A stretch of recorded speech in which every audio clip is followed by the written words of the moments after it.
Here we are in lovely, rainy, so rainy So England. very rainy. It was weird this morning, like beautiful weather, and then all of a sudden just rain. Oh yeah, it was gorgeous. I was wearing shorts on the way to the bookie to pick up my money. Oh, okay, your money. Yes, Yeah. we'll talk about that and more later. But you right. know what, Sammy? Well, let's start the show. Hello and welcome to the Drunken United Football Show, a completely biased recap of the English Premier League as told by two common American schmucks. Abroad.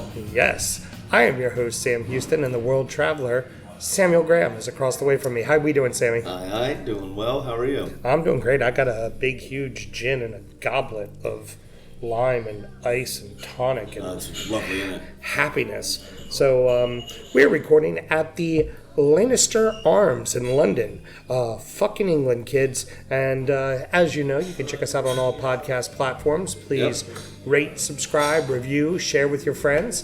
And should you want to chat with us, there is many ways that you can. Sammy, why don't you tell the good people how they can get in touch? Sure, you can always follow us on social media, and we do answer DMs. We are at DUfootballshow on Twitter, Instagram, and Facebook. And then, we also check our emails, actually, and we are DUfootballshow@gmail.com to get in touch, old school, by email. Yeah, and I believe we got a DM from Josh. From Josh, we did. Wishing for my demise later. Earlier. Yeah. We'll get to that a little bit later. Maybe parting words. Yeah, I'll read it out in parting words. That'll work. All right, great. Sam and myself both work in the wine and spirits industry, and we both have a deep, passionate love for all things distilled spirits. So as the red-blooded Americans we are, we vow to have a drink in our hand throughout this show and every show. We've already preluded to it, Sammy. We're in London. We should be drinking fucking gin. What do we got today? And we are. So we've got the Whitley Neal Blood Orange Gin. To be honest with you, don't know where it's from. It had a UK customs and duty tax, but it didn't say where it was from. It's definitely imported by a company at the minimum out of Liverpool, but it didn't have a origin point on it. Yeah, we were pimped this gin when I worked for Bacchus. Okay. So is They it told it was English? exceptionally popular in England, which I've now seen it in every bar we've we go been in, into. yeah. But we took a pass on it just because we weren't 100% sure on it. So go ahead, tell me more. So is it from here? Is that what you're saying? It's from Liverpool, from my understanding. Oh, it is. Okay, sweet. Awesome. It is 86 proof. This one that we have here is the Blood Orange variant of their standard gin. It's going to run you £8.25 for a double because that's what we both got. Yep. Because we're fucking alcoholics. Yes, we are. And then also on the side, I have a proper English cask ale, the Sharp's Doom Bar, which is my favorite cask ale, coming at you at 4.25% by volume. And just a glass of liquid nothingness. It is fantastic. Lovely, lovely. I was drinking Peroni, but now I'm just going to go ahead and switch to gin. There you go. Yeah. So that's where we're at. Remember, drink responsibly. Unless you're on fucking vacation. Then act like us. Alrighty. Cheers, kid. Cheers, bub. That was whack. Yeah, but it was right in front of the microphone, so There that's you all go. we can really ask for. There it is. There you go. Get you a little clink. There. You see, we did Mel's Clink abroad. All right. 2 games in 2 days. 2 very, very different results. Yes. Arsenal 1, West Ham 0. Chelsea 4, Everton 0. We were live and in person for both of these matches. We were. Dreadfully boring match at the Emirates, wasn't it? Oh my god, I almost fell asleep during the first half. It was terrible. For once, VAR was lovely Yeah. to us. Got us the goal, obviously. Rightly so. I mean, he was onside. But being at the pub, seeing Baz, a couple of the old mates as well, who I've met from time to time being over here, the experience was worth much more than the actual match itself. The game itself was quite pitiful, to be honest. It was just turgid, dreadful at times. Some of the football was ridiculous. Tale of 2 halves for Danny Ceballos. Oh, yeah. Completely lost in the first half and then everywhere, like behind every ball in the buzzing second. around almost like N'Golo Kante, to be honest. I mean, he was all over the place on both sides of the ball, Danny Ceballos was, in that second half. But in the first half, almost completely anonymous, except for the very obvious mistakes that he made, But take the 3 points. I was there with you, obviously. Absolutely. That was quite special, just in general, but just being at the Emirates, just being around my people, being in the supporters pub, being with everybody was just fucking amazing, as it always is. Supporters pub was fabulous. It's brilliant. It's absolutely brilliant. It's a little hole in the wall, pay £1 to get in, and you just drink beers and talk with people as like-minded and as biased as you are, also as fickle as you are. Absolutely. Talking about me. So, but it was lovely. It was truly lovely, and obviously not the best way to get the 3 points, but 3 points. Doesn't matter. 3 points. And at this stage of the season, where we are, and with what potentially is coming from Manchester City, a very useful 3 points to have in the bag. And both Smokey and Chris reached out to us on Facebook afterwards. Just fuck VAR, fuck VAR. Said, yeah, no, I'm with you. Fuck VAR. We were sat for 3 goddamn minutes, not really knowing what they were looking at, except for possible offsides. There was no replay shown in the stadium. Yep, nothing on the television screen. And everyone screen. was just standing there with their thumb up their arse. Yeah. And that was it. And he was standing in the middle of the pitch when all he had to do in the center circle was walk over to a television screen and look at it. But again, no, we're not going to do that. So, it was really cool. We got up Sunday morning. We headed on over to Stamford Bridge and made our way into the away section. Too bad Everton didn't decide to show up to the match now, huh? Well, we slept for about 13 hours. Yeah, Jesus, we were exhausted. Between Saturday night and Sunday morning. It looks like Everton were still in bed. Yes. From the night before, because you started off with a decent spell of possession, a little bit there in the first 5-6 minutes. And then it just all completely went to shit for y'all. Completely just went to shit for you guys. However, it was our first away experience for both of us. You've been to Goodison Park. Yep. I've been to the Emirates a few times. This was the first time that we were an away supporter. It was like going into a jail cell, wasn't it? It was absolutely ridiculous. Go ahead and give that a little description. Excuse me? No Just problem. clean a little bit. Yeah, no problem. No problem. Thank you very much. You were welcome. Did you like it? Oh, it's excellent. Yeah. Very good. It's Thank wonderful. you. I never tried this one. The Whitney. Yes, but looks like great. I love it. Oh, it's very good. It is. Yeah. Give it a try. Thank you very much. That was our waitress. Sorry, everyone. Told you we were in a pub. I mean, there's only like this big microphone thing sitting in the middle of the table and we're talking. And I'm wearing headphones, but, whatever. That's all right. People do weirder shit around here. We've seen. Precisely. We've seen. Yes. So far. But no, this was our first away experience. So you have to walk into a certain entrance in the ground, right? It is completely closed off from the rest of the ground, so there's no concourse that you can walk around from the away section. You have your one little area, and by little area, I mean little area. Yeah. There was maybe 500 of us in that bottom section. Yeah. Maybe 500 of us. And they had the business capacity to serve about 14 people. Yeah. The chairs were terribly uncomfortable. Probably why nobody sat the entire time. Yeah, we were all standing the entire The match. entire game. And it was different. The whole experience seemed like they were trying to make you uncomfortable. So you wouldn't get behind your team. So you would just be angry. You would just be pissed off. Yeah. About what was happening. And what you were being put through. Was it worth it? So much so that we will be attending Arsenal's away game against Manchester City on Wednesday. Absolutely we will be. Yeah. It was It was so worth it. I hate to embarrass myself by saying this, but at a younger age I was incarcerated.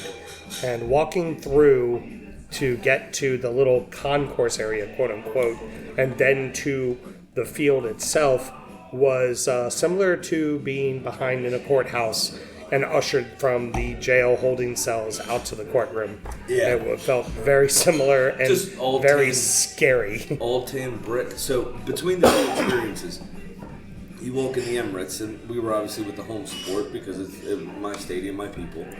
We walked in, there's decorations, there's tributes to legends of the club, this is what happened. There was pictures everywhere. It was you walked into Stamford Bridge as an away supporter on Sunday. It was tan brick. The stewards were somewhat rude, to be honest, Yeah. and very short with you. Yeah, they could care less. And at halftime, while I was 15 people deep, it took me about 25 minutes to get a pint for us. The police officers just decided they were going to take a little tour through the concession area for little to no reason at all. There was no trouble. Just wanted to make sure we knew they were there. Yeah. So that was a bit strange. Obviously, in the game itself, Chelsea took their chances. You had Mason Mount first, Giroud, Pedro, and then Willian rounded out the scoring with the 4-0. They were all decent goals, to be honest, but Mason Mount's was near post, Yeah, the opener. Jordan should have had it. Pickford, for what he did later in the game with a couple of fantastic Well, saves. he even had a point-blank one early on there before that goal. Correct. Really should have done better with that, and Chelsea should not have opened the scoring. No. However, it was about 23 feet away from us. Yeah. We were in the Everton's 8th row lower bowl. It was being that close was very cool. Everton's midfield was completely non-existent. Well, the midfield was there. Gylfi just didn't fancy any particular position. Right. Well, I mean, and I guess you can defend Andres Gomez in this. He still just doesn't have his legs yet, and he can't do it all. Tom Davies just looked lost. He's just kind of running all over the pitch, but not really accomplishing anything. Doing anything, Yeah, that's got to be a big challenge for Carlo. Is how do you work a guy with such a great motor into a lineup, but how do you get him to work within said lineup? Because he just seems lost. Maybe if you remember Dragon Ball Z, do you remember that cartoon, the anime cartoon? Do you remember when Goku and Vegeta merged? They did a little dance and then put their fingers together. They became one person for a bit. Maybe just before the game, you could get Tom Davies and Gylfi Sigurdsson to do that. Because Gylfi could use a motor and Davies could use some skill. Yeah, but I mean, there wasn't even any skill out of. No, but he possesses it, and we know he possesses it. He had less touches in the first half. He had the least amount of touches in the first half of everybody on the pitch, exception being goalkeepers and strikers. Right. I mean, that's horrific. And he was playing on the left, and he just kind of kept deciding, nah, I'm going to play in the middle. And then when I need to be on defense, then I'm going to play the left, but let people run through the middle. Right. It just never really seemed to be on at all, ever. I gotcha. Most exciting part of the match from an Everton perspective, though, was the pitch invader, who's just a huge cunt, essentially. We live by a rule. We actually met a couple of Welsh lads yesterday here in the pub afterwards. Yep. And we're just talking to them, bullshitting, and one of the things that came up, because there was a Scottish guy that really fancied a sing-song. Yeah. Oh, boy, Actually, did he. quite annoying, to be honest. But he was a lovely fellow, just was really drunk and felt like singing. And it's a basic just words to live by, and we've stressed this many times on the show. Just don't be a cunt. Yeah. And the Welsh lads looked at us and they were like, yeah, you're right. That's it. That's all you got to do. It's pretty simple. Yeah. And Don't be a cunt. Then the one that was a little drunker than his friend. The big guy was fine. It was the other one. Carl, I believe his name was. He looked and he goes, yeah, that's great words to live by. I was a bit of a cunt last night, though. He was like, but at least I'm honest. I said, all right, fair enough. Fair enough. It happens to the best of us. The kid Gilmore for Chelsea wins man of the match, had an amazing Absolutely. game. And he did. 18 years old, but just he got around the pitch very well. He also, the way he commanded the ball from senior professionals, and asserted himself in that game was fantastic. The future midfield for England looks very, very promising. As long as he continues that trajectory. Excuse me, it was awesome. Awesome to see. All right, so I think we've learned a few things. Is from this, Chelsea have a rebound, so Chelsea's not going to go away quietly as far as the Champions League spots goes. No, that's true. I think we've discovered what Everton is, and despite Carlo's tinkering and the great individual efforts, we are still a very lackluster team. We're probably at best an 8th or a 9th team. Yep. Arsenal's got a little resolve, starting to get results, starting to do good, not going away. Actually, with Liverpool losing last week, we now have the longest unbeaten streak in the Premier League at the moment at 8 games now. There it is, the pro-Arsenal agenda we've all been waiting boys. for. Welcome back. Now and then for West Ham, you forced a couple of tough saves out of Burnley, but I'm starting to feel concerned for them. So am I. There wasn't a lot in that game, and to be honest, I mean, as much as it is a pro-Arsenal agenda on my part, to be fair, we were there for the taking. The way we were playing. I mean, we were... you weren't good. Lethargic as well, you know? I mean, when Lacazette came on, we started to turn on the style a bit. But we still weren't good. We weren't very good value for money. Right. You know, I'd like about... I'd say probably about £10.50 back from my match ticket for the way we played. So, but yeah, you know what? Fucking amazing weekend. Your result didn't go our way. That was okay. The pub we're in doesn't have shitty booze, so Sam's gonna save his Malort for when we get home. Yeah.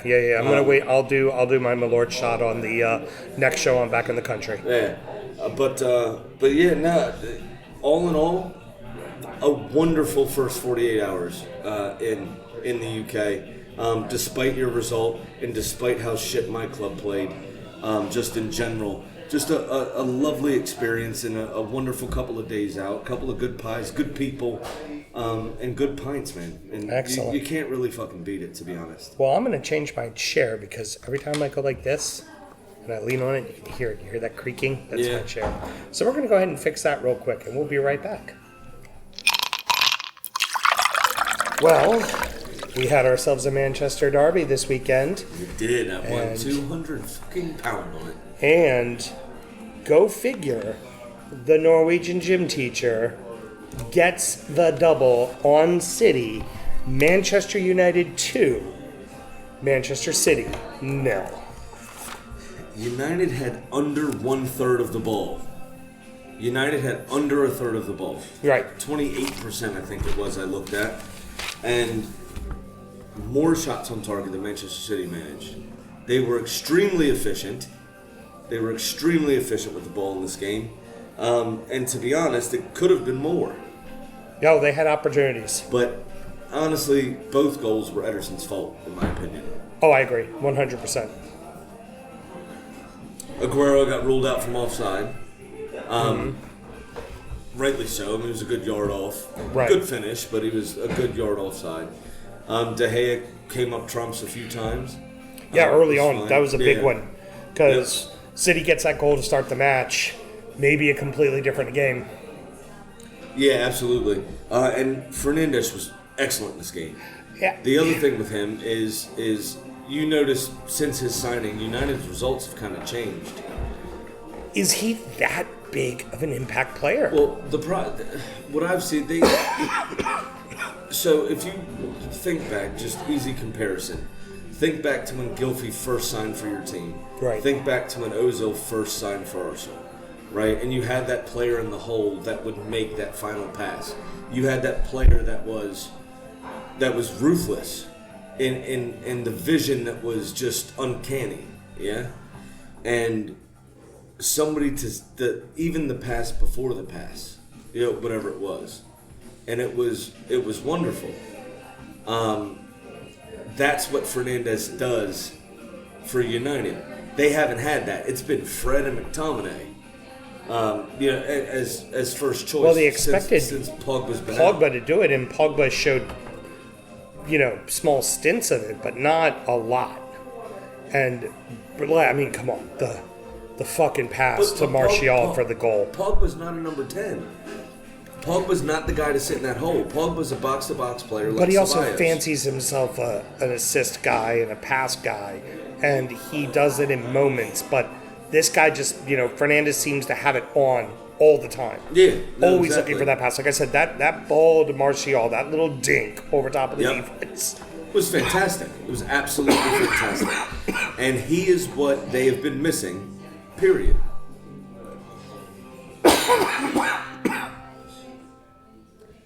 They've completely missed somebody that the glue of their side, the guy that connects defense and the forwards, the person that makes it about themselves, the guy willing to take responsibility.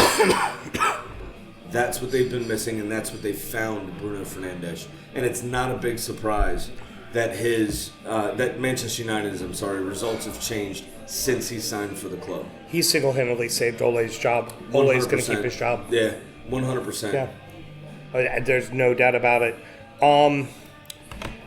Ederson, like you said, both of those goals were... They were terrible. The second one was very funny. Just throwing it essentially straight to Scott McTominay. Who then just put it right back in the net. Overshooting the intended target, I'd assume. Yeah. Overshot him by about 5 yards. And then McTominay with the wherewithal, because he was out of his box, or out of the goal mouth, just one touch from about 35, 40 yards. So probably... And won me 200 pounds. So next to Jose Mourinho, I am Scott McTominay's number one fan. Heard Scott McTominay's number one fan. Behind Jose Mourinho, of course. Yeah, you are behind Jose. Yes. Yeah. We keep joking behind the scenes that we totally think McTominay's going to end up as a Spur just because Jose loves him so much. He'll be linked with Spurs the entire summer for about $120 million. Daniel Levy won't sign the check, and Spurs will end up with Nemanja Matic. Yes. For about $14 million, and that'll be that. How big was that for United to get the double over City? It was huge. And just at this stage of the season again, and with City's potential case, that was almost like a 6-pointer for fourth spot. Right. You know what I mean? So. Yeah, I mean, they're legitimately now right in the hunt for Champions League. And who would have fucking thought that at the start of the year? Right. No, I'm with you. And nobody would have thought it. Yeah. Nobody would have thought it. Now we just have to hope and assume that they're Manchester United. They'll figure out a way to fuck it up. Yeah, definitely. Rounding up the rest of the league, and so that happened. The match we just finished watching, and it's like 10 o'clock at night here in lovely England. We have Leicester 4, Villa 0, Palace 1, Watford 0, Newcastle 1, Southampton 0, Sheffield 1, Norwich 0, Brighton 0, Wolves 0, Burnley 1, Spurs 1, Liverpool 2, Bournemouth 1. Villa just let monstrous mistakes kill them in this match. This for me was the most uninspiring, unexcited 4-0 I've ever seen in my life. And you just saw one live the other day. Yeah. This was terrible. It was only Villa's mistakes that gave Leicester their goals, really. Leicester now leading the league in defensive mistakes that cost goals, and goals. Who? Leicester or Villa? Villa. Villa. Yeah. Are the worst. They are 20th in all three. And what's sad about it is Tyrone Mings coming back to fitness didn't really seem to help them. No, if anything, hurt them. Yeah, and that's obviously a bit worrying for Villa. Is that second goal a handball? I don't think it was. I thought it hit his shoulder. I don't think it was a handball. I don't agree that it was a handball either. I think him flailing his arm didn't help. No, because he made a movement with his arm, I think is the only reason it was given, to be honest. I also think that the team, the match officials are going to hide behind the clear and obvious rule here. Of we course. couldn't clear and obviously disagree with the referee's assessment on the field, so we let the play stand. Correct. Even though it hit him directly on the shoulder. Correct. And Pepe Reina not doing himself any favors. I mean, Oh my God, what was he doing for the first goal there? should not have been out that far. horrendous. Not even if close. anything, he should just grabbed him and threw him to the ground and taken a yellow. Yeah, Because there were defenders behind him, so it wouldn't have been last defender. What was it? Who was it? Tottenham's goalkeeper that cleaned somebody out Yeah, it was before Tottenham. Lloris came back. Yeah, it was Tottenham. It was what's the Gazzaniga. It was Gazzaniga that completely just flattened a player. Do Yep. it. Go for it. Hi, welcome back. We're recording Sorry. there, killer. Sorry about that. Well, I was done. That was the end of my statement. Oh, that was the end of your statement. I hear you. Flatten him. Why didn't you flatten him? But the only notes I wrote down, and we sat here and watched this 10 minutes ago, the only notes I wrote down were, what the fuck was Pepe Reina doing most of the match? Yeah, Let in a near post. yeah, Pulling should a not. That was a Pickford. bad one. Heard pulling a Pickford. Thanks a lot, Dick. Not a problem. All right. Oh, now we're loud. Yeah, because I got this close. I feel like I'm yelling. You're fine. Don't worry about I it. feel like I'm yelling, and it's whatever. All right. So, Fox's completely different team with Ndidi. Without Ndidi, 2 wins, 2 draws, 8 losses. With Ndidi, seriously, Ndidi feels almost as if not as important as Conte was during the year they won their championship. Absolutely. I mean, he's that 100%, important. 100%. Well, the other thing is the way that they play. When they do have the ball, they tend to push forward a bit. So you need Right. that extra. Their wingbacks go up with Pereira and with somebody else today. Albrighton normally is Ben Chilwell. Right. They tend to push forward, which leaves their center backs a little bit exposed, and we saw that in their little bit of a stutter within the last couple of months.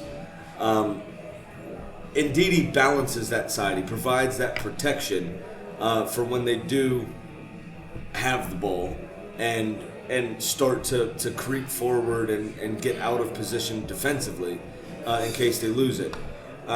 You still see their counterattacking is still brilliant. Jamie Vardy coming back today after a couple of weeks out with an ankle injury. Brace for Vardy, brace for Brace Barnes. off the bench as well. Yeah. Brace off the bench. Yeah, pretty good. Which was fantastic for him. Asking this question yet again for Villa, which we've already asked before, but it bears repeating. What do we think? They're in real trouble, man. Because last week it was like, oh, no, after losing in the League Cup final, it was like, okay, they seem like they're going to be all right. There seems like there's worse teams than them, but they got to get points.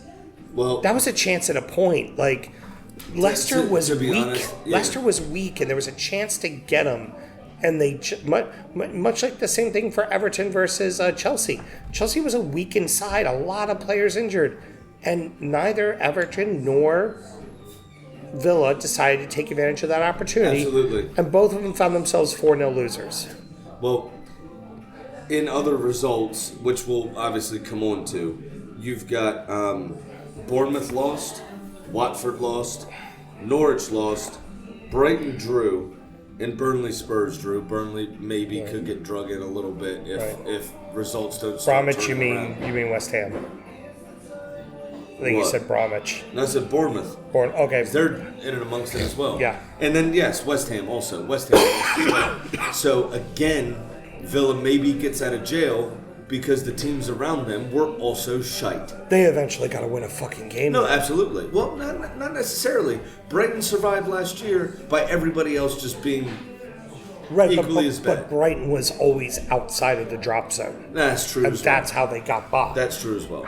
This case, Villa needs to Villa pick up points. needs to Yeah. get some points Villa at some needs to point. pick up some points. So we talked about it on an injury time. We hinted at it, and it ended up paying off. Palace and Watford was a hell of a little match, wasn't it? Actually was, yeah. Yeah, really. Well, it was what we expected. I mean, the quality isn't maybe 100% because there's some decent players, but there's also some weaker players. But Because they're both shit teams. thank you, that's nice. But Hi, Brad. But the one thing is we knew it was going to be a gutsy go at 'em. Both teams were going to have a go, And both teams did. Honestly, the game was dead even. Possession was only 6% difference between the two.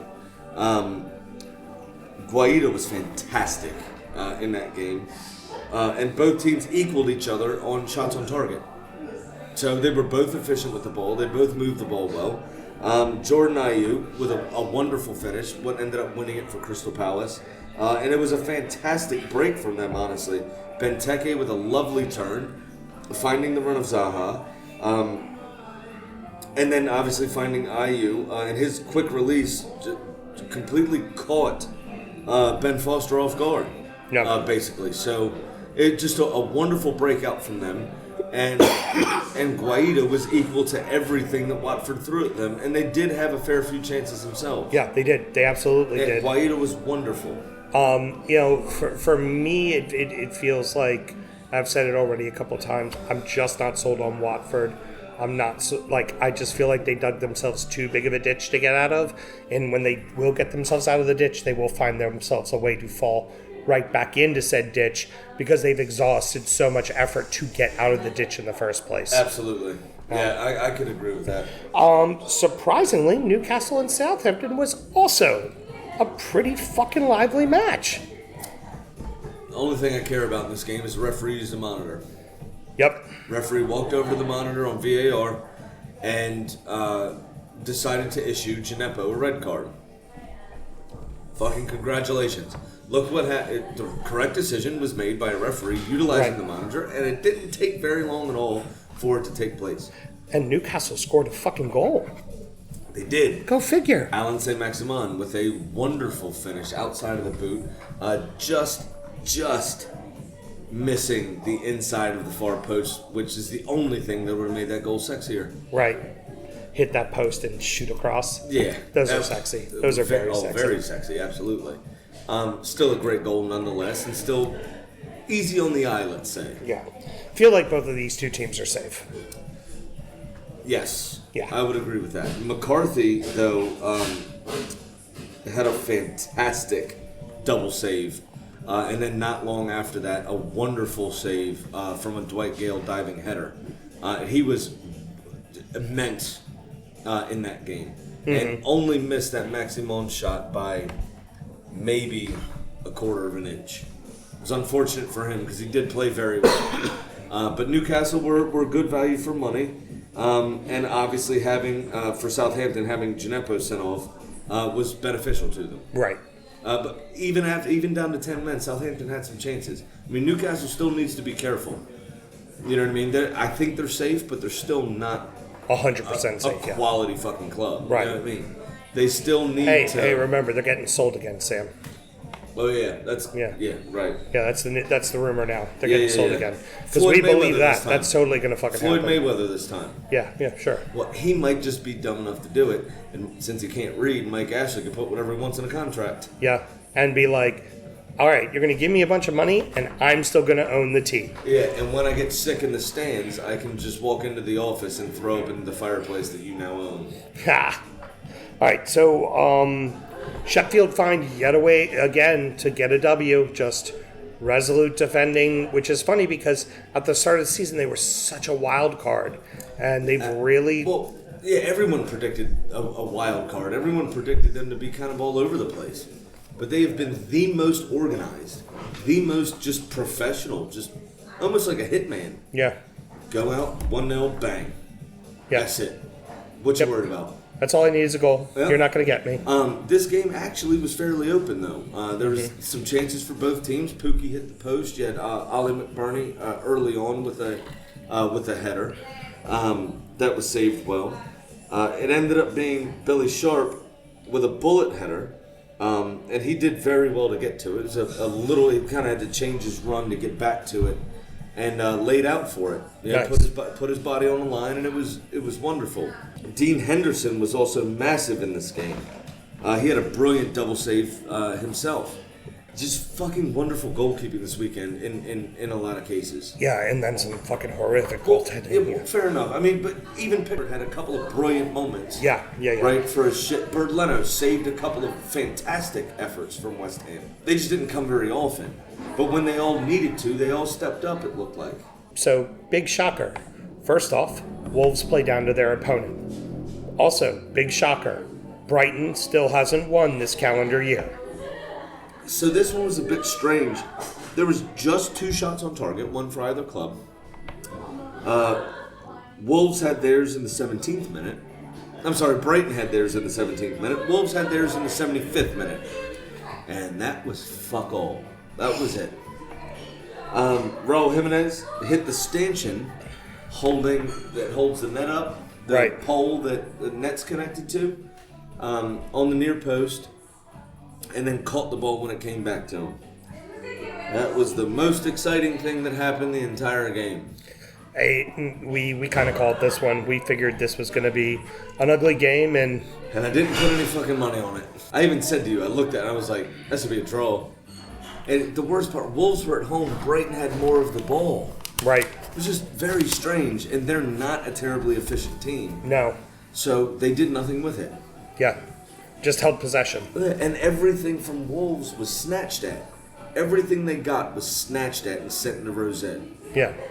It's horrible. This one was of all the 1-0s and everything that happened, we just, even talking over throughout the weekend with the 2 games we were at, we didn't see anything else live. We just said, it doesn't look like it gave us much. This one gave us literally nothing to talk about. Right, precisely. So now going on to Burnley and Spurs. Burnley, Spurs. Yeah, big got surprise. the 1-0, gave up the penalty, and then found a way to walk out with the draw. You say they Burnley Spurs, and that's fair enough. But let's just put some stats on it real quick. Burnley actually had 8 shots on target to Tottenham's 2. Burnley had 8 shots on target to Tottenham's 2. And Burnley actually had a go with a lot of Tottenham with their injury crisis. Burnley decided, we're going to fucking show up for this. Right. Hugo Lloris could only parry Jay Rodriguez's shot, which allowed Chris Wood to react first and put in that goal. And then a penalty was awarded that Dele Alli put away. Dele Alli actually in this game, the injury crisis is so bad, played center forward in this match. Jesus. On his own. Oh. The whole thing was very strange, to be honest. It wasn't a great game to watch. It was a bit... It was more open than you would expect any game involving Burnley to be. Right. But it was still a bit compact from them. It was still Spurs still looked like a chicken with their head cut off. There wasn't a lot going on, to be honest. So Liverpool looked like they wanted to go ahead and give away the game early on. They tried, and we both made money on it. And then they realized, oh wait, shit, we're Liverpool Football Club. We're about to win the fucking Prem. Let's act like it and get 2 very smart, easy counterattack goals and walk away with the W. Despite the fact that the Cherries threw a little something at them, and it looks like the Cherries are trying. They're fighting to stay alive. Well, here's the thing: Liverpool had 3/4 of the ball in the match, which really is to be expected. I think it personally could have been a foul on Callum Wilson for the opening goal. It could have been. It kind of pushed him in the back a bit and put him off. Van Dijk put him off, but referee ultimately didn't give it. He found Philip Billing with a lovely little cut inside, drop of the shoulder, and then a reverse ball to Jefferson Lerma, who put the ball across for Callum Wilson to tuck home. And that you had Bournemouth to score first period. I had Callum Wilson to score any time. So that made both of us money at that point. We both hit bets. Well, then Mr. Jack Simpson, sit down and fuck off, son. Trying to carry the ball out of the back, got caught in possession by Sadio Mane, which is, dangerous at best. And he found Mo Salah. Salah finished. Another near post goal gave up. So you're absolutely right. There was some fantastic goalkeeping this weekend and some absolute shit goalkeeping this weekend. And then later on, Mane got his own goal, assisted by Van Dijk, just a ball over the top. What you worried about? That was it. Yep. Like we've been saying with Liverpool, it's not a matter of if, it's a matter of when. And that when may come sooner than we expect it to, depending on the rescheduling that has just happened. Yep. If City drop more points, it's very, very likely that Liverpool will win the title before mid-April. Is it any points at all against Arsenal and it becomes Goodison Park, or is it Arsenal has to beat City and Liverpool have to win at Goodison? I think also the result at the weekend has to go against City. Oh, okay, got I it. think it's both for it to be at Goodison. I think Liverpool has to win at the weekend and City have to drop points in both games. Got it. Very Yeah, good. I think that's it. Please, dear God, do not let that happen. I know all you Liverpool fans are rooting for it, but come on. Not the game I'm going to fucking be at. Dear God, now watch us go win because we fucking look like dog shit against fucking... against Chelsea. Against Chelsea, yeah. But fuck, if they do it, oh my God. I'm going to try to be gracious to you all on Facebook, but just remember, if I bark at you, it's probably justified because Copites are gobshites and you're a bunch of fucking cunts. It's time to tell you what little we know. It is prediction time. You missed your bet. Yeah, big time. I had 3-1 to the Arsenal. Pat missed his bet. I missed my bet. And the chicken hit. Because, of course, the chicken always hits the bet when the three of us lose. Absolutely she does. So, what bullshit bet do you have for us this week, considering you are now down $17.97? All right, so I'm going to fall just under the 2,000 mark if I lose. I'm doing $200 Okay. on 2 away wins this weekend. In a parlay, that is Arsenal to win over Brighton on Saturday and Leicester to win over Watford. That is a plus 406, so my 200 would return me $812. Okay. So I'll either just about half my deficit, or I'll be about $13 away from being $2,000 down. Which will make me very, very, very happy. Of course it would. I wouldn't expect anything less. All right, What so... cockamamie bullshit do you have? Well, actually, first we worry about our good friend Pat and his pick. Oh, that's why. And now, it's time for our degenerate gambling friend Pat's Pick of the Week. DEFCON 3. This is bad. I don't know what to do. Maybe I'll just start picking the opposite of what I like. So, while the Sams are jet-setting across the globe, I guess I'll just sit here and pick losers on my couch.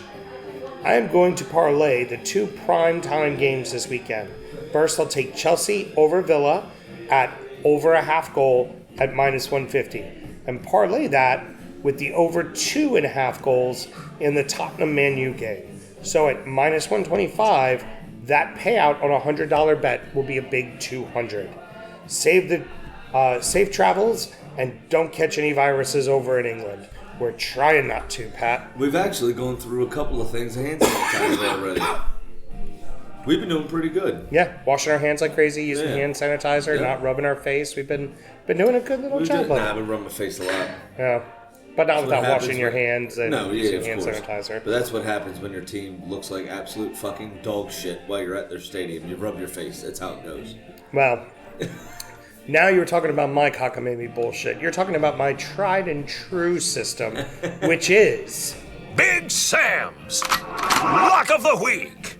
19% of the time it works, 100% of the time. Just saying, it works, and it works more than yours. Actually, I think it's about 18.4 since you lost last weekend. All right. Last week you said 19. Gotcha. So Well, fuck right off and take it down a notch. so I'm now down $267, but I'll tell you what. Looking ahead for this week, I think I'm going to be good. I'm taking Leicester to beat Watford at an even plus 130.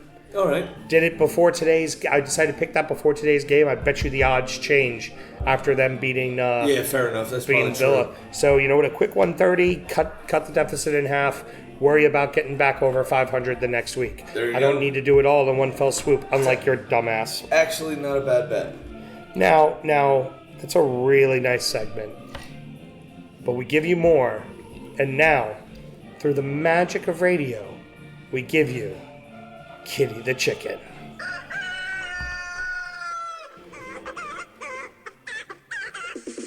Hey, producer Mel here. So I went up to visit Kitty in the coop, and she was not happy that the boys went to England without her. She was insistent that this new virus has nothing to do with birds and doesn't understand why she got left home. So to cheer her up, this week I gave her Man City hosting Burnley. And she quickly hopped off the perch, ran into the coop, pulled out her iPad, and showed me a video of her and both the Gallagher brothers hanging out at a family cookout. I'm hoping they were eating burgers. Well, it looks like the boys worked it out, and Kitty is taking Man City to win. As always, everyone, remember to gamble legally and responsibly. And now, back to England.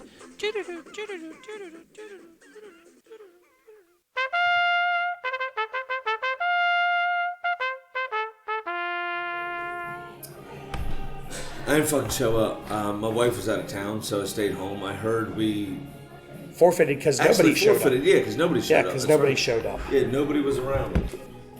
Yeah, don't mind us, guys. We're paying our tab real quick. You have it. You have the card. You have the card. You got the Yeah, somewhere. Is it underneath it? Yeah. Right there. Yeah, perfect. We're a living, breathing, working radio show. Sorry, guys. Yeah, no, none of us showed up. We forfeited, so 3-0 loss. That's all right. Not really worried about it, to be honest. We are eventually going to go down to D2, I think, at the end of the season. Kind of regroup, figure out where we're at, and then move forward afterwards. And we'll be back at D1 soon enough. Probably 1 season, maybe 2, but Yep. we'll keep you updated. Don't All worry. right. Here's our tab. There we go. Thank you very much. Perfect. Not a problem, man. Thank you. The VAT receipt. Uh-oh. It said canceled. Oh no, once again. That's freaking out. When you record in a public space, this, Things happen. Things happen. So sorry, guys. There's a little bit of dead air. I apologize. Well, Mel will clean it up because, production. Yeah, absolutely. Although Mel will hang us out to dry and leave this bit fucking in there just because, Yeah, that's her power move. absolutely. We're ready. Yeah, now there. Here we go, kids. Riveting we stuff. go. Hold on. Sam Graham is paying the bar tab. Let's see. What's that? Processing. Remove. Printing receipt. It went through, ladies and gentlemen. It went through. There we go. Sam's got to sign his I receipt. still have money. Got to sign the name here. There we go. Bang, boom, done. Please tear receipt. Press enter to continue. Valid signature, yes. Printing my receipt. And I'm good. We're free and clear, my friends. Wow, that's some great sound effects right there. There we go. Bumping into that. So, yeah, team no good. Nobody showed up, so we forfeited. Sammy, any parting words as we got to get the hell out of this pub? I do. They are closed. About 4 minutes now. But Josh actually got in touch. All right. Our boy Josh, former guest of the show, via Instagram. So, again, we do check our DMs. He says, "My dearest Graham," this is addressed to me. I write to you today to ask a favor of you and your beloved Gunners. It is paramount that you all rise up and win at the Etihad on Wednesday. Not only would it be just repayment for Liverpool ensuring the Invincibles continue to stand alone, it would put Russ, myself, and all Norwegian Merseysiders on a crash course to bring last year's disappointment full circle. If your beloved Arsenal can defeat the Saudi oil conglomerate, I actually think they're Qatari, but that's all right. Big Sam, purveyor of all pro-Everton, anti-Liverpool propaganda, will be forced to forever live with his one true nightmare. We won the league at Goodison. I appeal to you as a man who has relished winning a league on the grounds of your most bitter city rival. I've already done it twice. And ask that you do what you can to pay it forward. This Wednesday, we are all Gooners. Come on, you Arsenal. Hashtag COYG, which is come on, you Gooners. So I'm going to be at that game, and I have to quietly root for Arsenal to lose, as I will be sitting in the Arsenal away section. Much like how Sam had to very quietly celebrate the fact that Giroud scored a goal. Yeah. Underappreciated that, man. Josh, I love you. You're a Drunkard United brother, and I care for you very deeply, but I want you to understand the following. Go fuck yourself. All right, so that about wraps it up for us, boys and girls. We're getting ready to head back to the hotel to record Injury Time. Injury Time is just a little bit of extra show for our Patreon subscribers where we preview the weekend's games. Sammy, how do you find out about our Patreon page? That would be www.patreon.com/DUfootballshow. We have multiple tiers that you can get involved with, and all of them get you different shit. So check it out, and all of them, everyone but the bottom one, get you extra content. Excellent. So the lights are up, and we need to get the fuck out of here. Get the fuck out, man. So time to go drink some good whiskey back at the hotel Yes. room, which we'll tell the Patreon people about, something we've never been able to find before. So we're That's very it. excited about it. Till next week, everybody. Good night.